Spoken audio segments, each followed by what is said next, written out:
तो दोस्तों फ़हद मुस्तफ़ा की सबसे इंतज़ार की जाने वाली फ़िल्म क़ायद-ए-आज़म ज़िंदाबाद का ट्रेलर कल रिलीज़ हो गया है।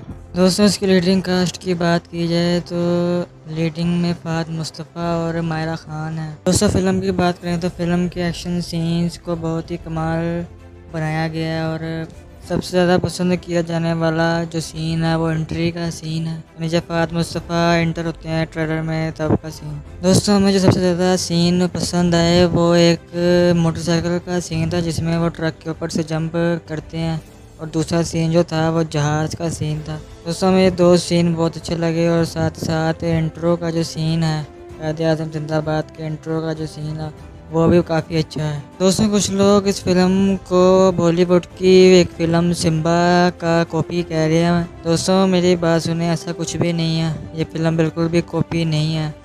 आप देख सकते हैं सिम्बा के ट्रेलर और फिल्म को, और इसकी ट्रेलर में दोनों मुख्तलिफ हैं। तो दोस्त फिल्म को डायरेक्ट किया नबील कुरैशी ने, और फिल्म की रिलीज़ की बात करें तो ये फ़िल्म बड़ी ईद पर यानी ईद उल अज़हा पर रिलीज़ की जाएगी इसी साल। दोस्तों पाकिस्तान की अब तक की जो फिल्में आई हैं उसमें तीफ़ा एंड ट्रबल और इशरत मेड इन चाइना में जो एक्शन था वो बहुत अच्छा फिल्माया गया था, मगर इस फिल्म का एक्शन जो है वो इन दोनों फिल्मों से भी हाई लेवल का लग रहा है। तो दोस्तों ये फिल्म जब रिलीज होगी बड़ी ईद पर तो हम ज़रूर देखने जाएंगे, आप भी देखने जाना, क्योंकि पाकिस्तान की हिस्ट्री में सबसे कामयाब फिल्म साबित होने वाली है।